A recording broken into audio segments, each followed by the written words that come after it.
Amen. Saudara-saudara, selamat datang sekali lagi dalam kebaktian online kita, Gereja Ethnos Evangelical Fellowship di Ipoh, Perak di Malaysia.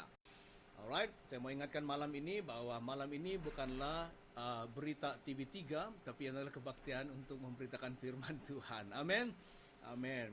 Minggu lalu teman saya, dia komen di sana, dia bilang, saya pikir berita TV3 ya, bukan. Ini adalah kebaktian Ethnos online.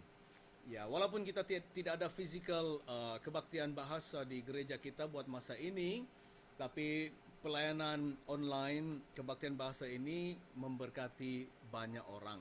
Dan saya senang, saya berbahagia, saya senang dengan kesaksian dan feedback yang kita terima dari teman-teman, orang-orang yang diberkati lewat kebaktian online ini. Jadi kita teruskan kebaktian online ini. Mungkin boleh doakan kita supaya kita akan memiliki kebaktian physical di gereja di Ipoh ini ya.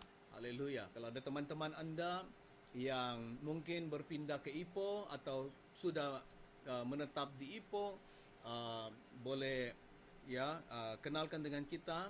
Kalau mereka inginkan kebaktian bahasa di gereja, saya sangat-sangat ya senang untuk memulakan itu. Wah, tiada mustahil bagi Tuhan. Amen. Amen. Luar biasa. Amin. Malam ini saya akan sambung apa yang saya tinggalkan minggu lalu tentang berjalan bersama Tuhan. Ini tema kita tahun ini. Tapi tema ini bukan saja suatu tema yang kita letakkan di sana, karena setiap tahun kita mau ada tema, kita mau ada visi untuk kita hidup pada setiap tahun. Tapi tema ini, saudara-saudara, sebenarnya seperti suatu panggilan, suatu tantangan bagi kita untuk benar-benar hidup berjalan bersama dengan Tuhan dan mengalami Tuhan di dalam kehidupan kita. Katakan amin. Ya, karena khotbah-khotbah yang kita sampaikan bukan saja khotbah yang untuk ya menggaru-garu telinga kita ya, untuk membuatkan hati kita rasa enak. Ya, katanya khotbah luar biasa. Wah, khotbah bagus sekali. Karena saudara-saudara, hari ini banyak orang Kristen mencari-cari khotbah yang menarik, khotbah yang mencuit hati katanya. Ya, khotbah-khotbah. Feel good sermon. Feel good sermon. Tapi kalau khotbah yang keras, khotbah yang confrontational, mereka tidak mau. Ya, khotbah yang menentang tentang dosa, menentang tentang kejahatan, itu mereka tidak mau. Tapi kalau khotbah tentang kemakmuran, prosperity, berkat, nubuatan, itu mereka mau. Nah, hari ini saudara-saudara, inilah realitas kekristenan hari ini. Tapi di sini saudara-saudara, kita memberitakan firman Tuhan untuk mengajar kita bagaimana berjalan bersama dengan Tuhan, sehingga kita mengalami Tuhan secara pribadi, kita mengalami suatu perubahan transformasi untuk menjadi orang Kristen yang lebih baik, yang lebih efektif, yang lebih produktif, orang Kristen yang hidup berjalan bersama Tuhan dan takut akan Tuhan. Katakan amin. Minggu lalu kita baca Efesus 4 ayat 1, kita baca kembali lagi Efesus 4 ayat 1. Katanya di sini, sebab itu, ini Paulus berkata, sebab itu aku menasihatkan kamu, aku orang-orang yang dipenjarakan karena Tuhan. Nah, Paulus ini waktu dia menuliskan Efesus, dia berada dalam penjara, dan sebabnya kenapa dia dipenjarakan, katanya karena Tuhan, bukan karena mencuri, bukan karena merompak, merampok, bukan karena kejahatan, tapi karena Tuhan. Katanya dia menasihatkan kita supaya hidupmu, dia bilang, hidupmu sebagai orang-orang yang telah dipanggil, telah menjadi orang Kristen, telah ditebus, telah diselamatkan, berpadanan dengan panggilan itu. Ini yang Paulus berikan kepada orang-orang Efesus, dan perkataan firman Tuhan ini berlaku sampai hari ini. Paulus sedang berbicara kepada kita, bukan saja kepada orang Efesus, atau firman Tuhan ini berbicara kepada kita bukan saja kepada orang Efesus, bahwa hidup kita ini harus berpadanan dengan panggilan di dalam kehidupan kita. Ya, minggu lalu saya kongsikan bahwa berjalan bersama dengan Tuhan itu adalah satu kiasan yang bermaksud hidup kita harus berpadanan dengan pengakuan kita. Dan tingkah laku kita harus bersaksi dengan amalan kita. Itulah maksudnya berjalan bersama dengan Tuhan. Kalau kita berkata saya berjalan dengan Tuhan, jadi kita harus membuktikannya dengan cara hidup kita, saudara-saudara. Bukan mudah, ya, ada ya suatu cabaran yang besar, ya agak bukan mudah lah, ya, bukan saya katakan juga susah, tapi tidak mudah ya untuk berjalan bersama dengan Tuhan. Karena setiap orang yang berjalan bersama dengan Tuhan itu tidak akan tetap sama, tapi dia pasti akan mengalami perubahan dan akan berubah. Katakan amin. Ya, itu termasuk saya, saudara-saudara. Saya tidak mengatakan bahwa saya sudah sampai atau mencapai apa yang standar Tuhan, tapi kita masih belajar dan berjalan bersama-sama dengan ya bersama-sama untuk berjalan dengan Tuhan. Tidak ada orang yang sempurna di dalam dunia ini, tapi kita sama-sama bertumbuh dan berubah ya sehingga hidup kita ini berpadanan dengan panggilan kita. Saya kongsikan 4 orang di dalam Alkitab berjalan bersama dengan Tuhan. Dan minggu lalu kita lihat yang pertama Henok. Saya sudah bahaskan minggu lalu. Kalau kita bahaskan kehidupan Henok ini memang panjang. Satu khotbah pun boleh. Tapi karena waktu jadi saya pendekkan, saudara-saudara. Henok sudah kita lihat. Henok hidup 65 tahun. Lalu ada perubahan yang terjadi dalam hidup dia setelah Metusela anaknya dilahirkan. Metusela bermaksud saat dia meninggal itu akan datang. Apa yang itu? Adalah banjir yang besar yang menghapuskan semua umat manusia di dalam dunia di zamannya Henok sehingga Nabi Nuh, ya, dan Henok itu dia berjalan bersama dengan Tuhan 300 tahun selepas dia 65. Jadi 300 tahun lagi firman Tuhan berkata, Kejadian 5, 21 hingga 24. Ibrani juga bersaksi 11 ayat 5 dan 6 bahwa Henok itu berjalan, dia mengimani firman Tuhan, dia percaya firman Tuhan, dia percaya bahwa saat Metusela meninggal, banjir itu akan datang menghancurkan dunia. Dan dia berpegang ya, mengimani firman Tuhan. Henok berjalan. Kenapa Henok dapat berjalan bersama dengan Tuhan? Henok berjalan bersama dengan Tuhan karena dia mengimani firman Tuhan. Sama dengan hari ini, saudara-saudara, kita tidak boleh berjalan bersama dengan Tuhan kalau kita tidak mengimani firman Tuhan. Katakan amin. Ya, karakter yang kedua kita lihat minggu lalu adalah Nuh. Dan inilah yang diberitakan, disampaikan Tuhan kepada Henok bahwa banjir itu akan datang. Jadi dalam zaman Nuh, kata Tuhan, perkataan yang dia katakan kepada Henok tentang anaknya, nubuatan itu, nama anaknya, sudah tiba. Jadi karena sudah tiba waktunya untuk menghapuskan dunia, untuk menghakimi dunia, Tuhan memberitahu Nuh untuk membuat suatu bahtera yang besar, ya, satu bahtera yang besar, ya, untuk menyelamatkan. Jadi Nabi Nuh membina bahtera itu kurang lebih 100 tahun sambil memberitakan bahwa banjir besar akan datang. Tapi tidak ada orang yang mau mendengar dia. Nah, sehingga banjir datang, air berlimpah memenuhi dunia, sehingga banyak orang mati, sehingga binatang juga mati. Semua mati, hanya keluarga Nuh saja yang diselamatkan. Lagi firman Tuhan berkata, Kejadian 6, bahwa Nuh itu berjalan bersama dengan Tuhan. Dia menjadi orang yang berkenan kepada Tuhan, orang yang saleh, ya, karena dia berjalan bersama dengan Tuhan, dan dia mendapat kasih karunia dari Tuhan. Tuhan menyelamatkan dia dan keluarganya. Luar biasa. Ada orang di dalam Alkitab yang berjalan bersama dengan Tuhan. Ini mendorong kita, memberikan kita suatu dorongan dan pengharapan bahwa berjalan dengan Tuhan itu boleh, saudara-saudara. Amen. Malam ini kita akan sambung, kita berbicara tentang Abraham.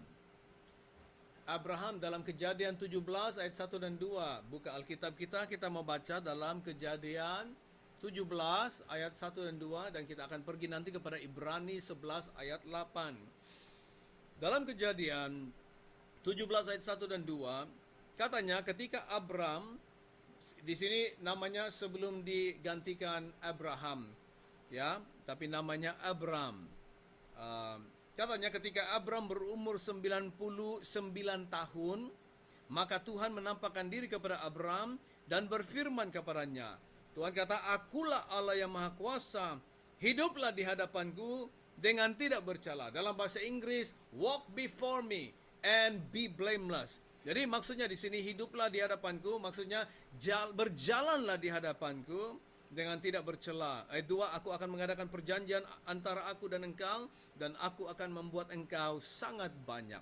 Jadi Tuhan memerintahkan Abraham. Memang Tuhan juga menampakkan diri kepada Abraham di dalam Kejadian pasal 12 saat Tuhan panggil dia keluar daripada rumahnya, daripada kampungnya, daripada sanak saudaranya. Tuhan perintahkan dia keluar, meninggalkan itu untuk pergi ke suatu kota yang dia akan tunjukkan kepada Abraham. Dia tidak tahu di mana, Tuhan tidak memberikan dia alamat atau lokasinya, tapi Tuhan kata pergi. Jadi Abraham dengan taat dia meninggalkan kampungnya, kotanya, dan pergi ke tempat yang Tuhan akan pimpin dia ke sana. Dan di sini dalam Kejadian 17 Tuhan menampakkan diri lagi kepada Abraham. Seolah-olah Tuhan mengatakan kepada Abraham, Abraham, engkau sudah keluar daripada kampungmu, sudah mentaati firmanku untuk pergi ke tempat yang aku akan tunjukkan. Kata Tuhan kepadanya, Abraham, hiduplah berjalan bersamaku tanpa celah. Wah, luar biasa kan? Dan Abraham taat kepada Tuhan. Di dalam Ibrani 11 ayat 8, dia berkata, karena iman, Inok juga karena iman, Nuh juga karena iman. Abraham katanya di sini juga karena iman. Karena iman Abraham taat. Mentaati Tuhan itu kita harus ada iman percaya, saudara-saudara. Kita tidak bergantung kepada apa yang kita lihat, apa yang kita rasa, tapi apa yang kita percaya. Kita mendengar firman Tuhan, kita mendengar apa yang Tuhan katakan. Hari ini kita ada Alkitab, firman Tuhan kita baca, firman Tuhan yang kita selidiki. Tuhan berbicara kepada kita lewat firman Tuhan, kita harus mengimani. Kita harus percaya firman Tuhan, bahwa inilah firman Tuhan yang dikatakan kepadaku. Katakan amin. Jadi karena iman Abraham taat. Ketika ia dipanggil untuk berangkat ke negeri yang akan diterimanya menjadi milik pusakanya. Itu Kejadian 12. Lalu ia berangkat dengan tidak mengetahui tempat yang ia tujui. Jadi dia tidak tahu pun di mana, tidak ada Google Map, tidak ada Waze, tidak ada alamat, tidak ada lokasinya. Tuhan hanya firmankan kepada Abraham untuk keluar pergi ke tempat yang akan kutunjukkan kepadamu. Abraham taat, dia mengimani firman Tuhan. Apa yang kita boleh belajar dari Abraham? Abraham meninggalkan hidup lamanya. Ya, tanah Mesopotamia, tanah Kasdim, dia tinggalkan karena dia ikut perintah Tuhan. Tinggalkan hidup yang lama. Sebenarnya kehidupan Abraham itu, bapaknya Terah, mereka sebenarnya menyembah berhala. Banyak berhala yang mereka buat dan mereka sembah. Tapi Tuhan panggil Abraham untuk keluar dari kotanya, pergi ke tempat yang Tuhan sudah sediakan, yang Tuhan akan tunjukkan. Saudara-saudara, di dalam kehidupan kita tahun ini, kita berjalan bersama dengan Tuhan. Tuhan panggil kita untuk keluar daripada hidup yang lama, termasuk hidup tahun lalu. Tuhan panggil kita keluar daripada kehidupan yang lalu, yang lampau. Saudara-saudara, perubahan tidak akan terjadi saat kita tidak membuat suatu keputusan untuk meninggalkan hidup yang lama. Saat kita masih lagi berpegang atau bermain-main, ya, menikmati hidup kita seperti yang dulu, perubahan itu tidak akan terjadi. Dan tahun 2023 ini akan tetap menjadi sama, dan kita akan tetap menjadi sama karena kita tidak akan berubah. Perubahan terjadi saat kita membuat suatu keputusan untuk berubah. Kita mendengar firman Tuhan, kita sudah mendengar firman Tuhan, kita sudah didorong, kita sudah ditantang, kita sudah dipanggil. Ini adalah waktunya, saatnya kita respon kepada firman Tuhan. untuk menjadi orang yang berbeda, untuk menjadi orang yang berubah, untuk menjadi orang yang baru. Bukan mudah saudara-saudara untuk berubah. Ya, kadang-kadang sakit untuk kita berubah. Haleluya. Haleluya.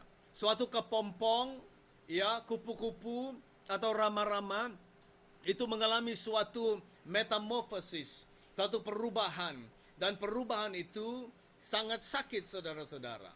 Ya. Ya, sangat sakit.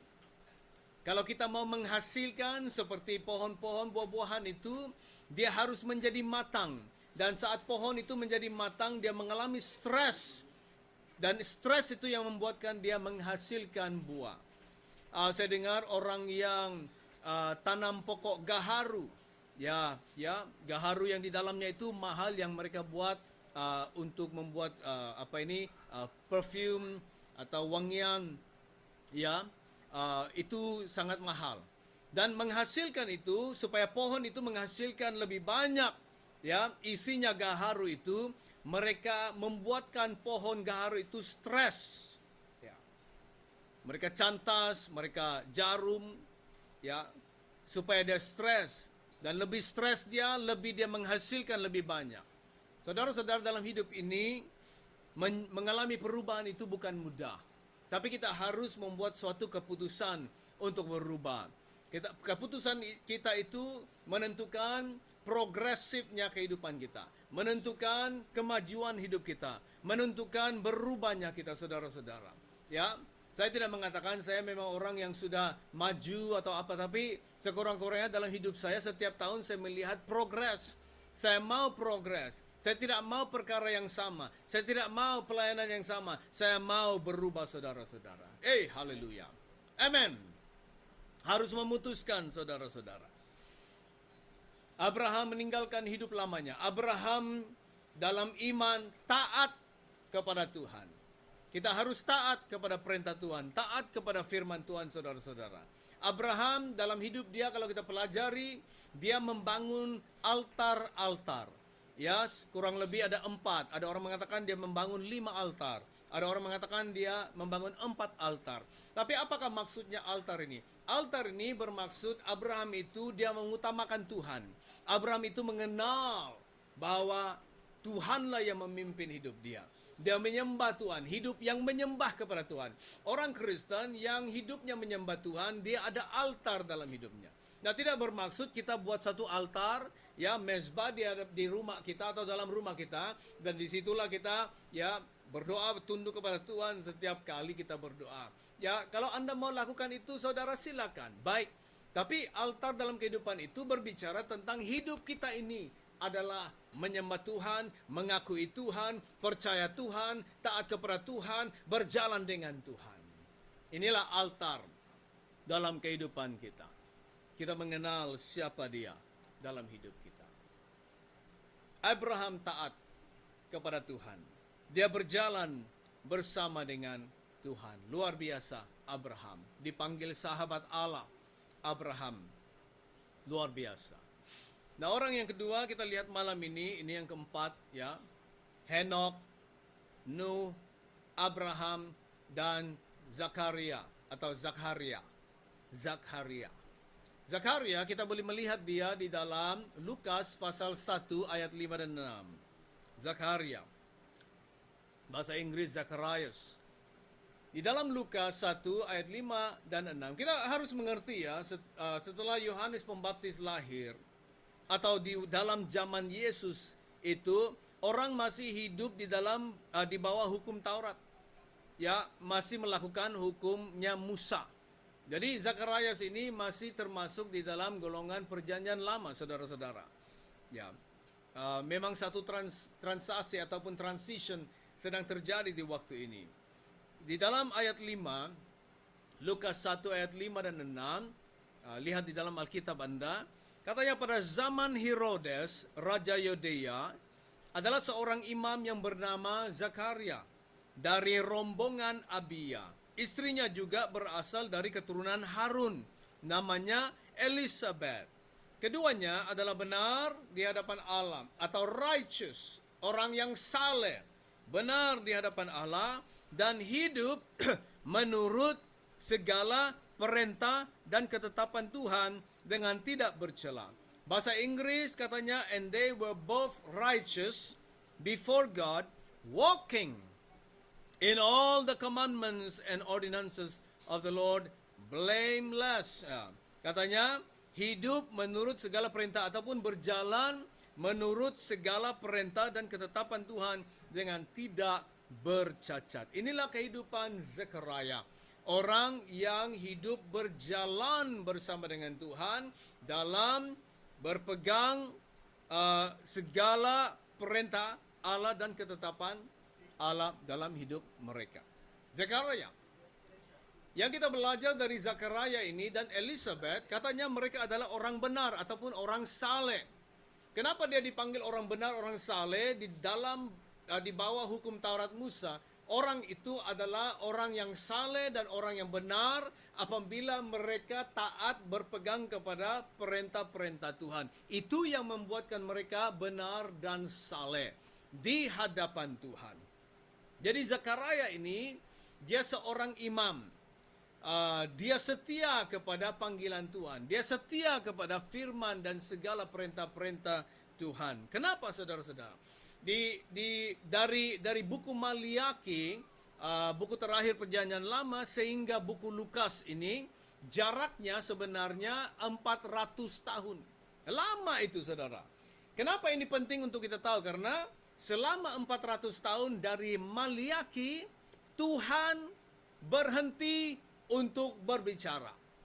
Tuhan berhenti untuk memberikan wahyu, memberikan pernyataan, memberikan visi.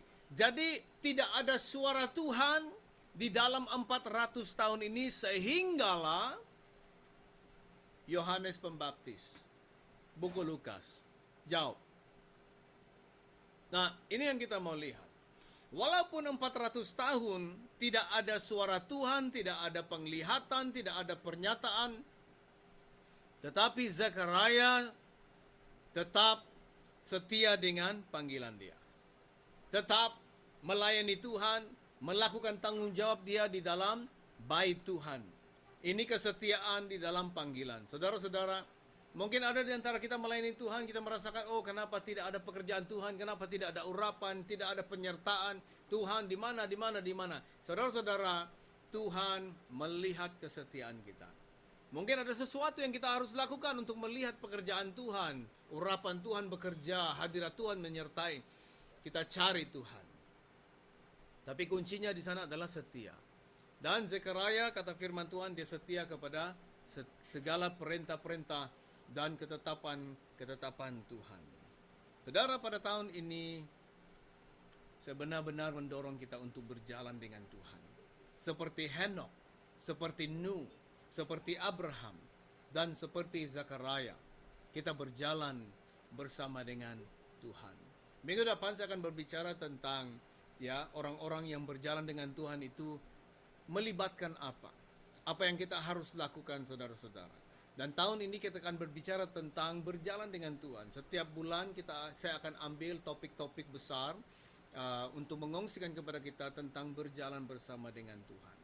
Saudara-saudara, sejak saya mengenal Tuhan, hari itu saya mula berjalan bersama dengan Tuhan sewaktu saya umur 16 tahun sampai hari ini. Dan saya tidak berhenti berjalan bersama dengan Tuhan. Kadang-kadang saya slow down, tapi saya tidak berhenti. Ada orang Kristen mereka berhenti ya. Ada yang bertobat dan kembali kepada Tuhan, puji Tuhan. Tapi ada yang berhenti, tapi mereka tidak kembali kepada Tuhan. Tapi pengalaman saya berjalan bersama dengan Tuhan. Berkatnya berjalan dengan Tuhan secara konsisten. Walaupun kadang-kadang susah, ada banyak ujian, ada banyak cobaan, ada banyak cabaran. Tapi kita setia. Berkatnya adalah kita belajar banyak. Dan kita belajar mengenal Tuhan. Kita belajar mengenal isi hati Tuhan. Kita belajar mengenal suara Tuhan, pimpinan Tuhan. Kita belajar untuk mengetahui dan merasa sadar akan hadirat Tuhan, saudara-saudara. Jadi itulah kita belajar berjalan bersama dengan Tuhan. Walaupun kita tidak melihat Dia, tapi kita boleh tahu dan kenal bahwa Dia ada bersama dengan kita. Dia sungguh baik, saudara-saudara. Biarlah kita berjalan bersama dengan Dia seperti Henok, seperti Nuh, seperti Abraham, seperti Zakaria, dan seperti banyak lagi hamba-hamba Tuhan di dalam firman Tuhan. Amen. Saya tinggalkan Anda dengan firman ini, sehingga minggu depan kita terus belajar, berjalan bersama dengan Tuhan. Akui Dia di dalam kehidupan kita setiap hari. Sadarlah akan hadirat Dia, akan penyertaan Dia. Hormatilah Dia, akuilah Dia di dalam setiap saat dalam hidup kita setiap hari. Dan saya pasti hidup kita akan berbeda, hidup kita akan diberkati, hidup kita akan berhasil karena Allah menyertai kita. Haleluya. Tuhan memberkati. Shalom, dan kita akan jumpa minggu depan. Tuhan memberkati.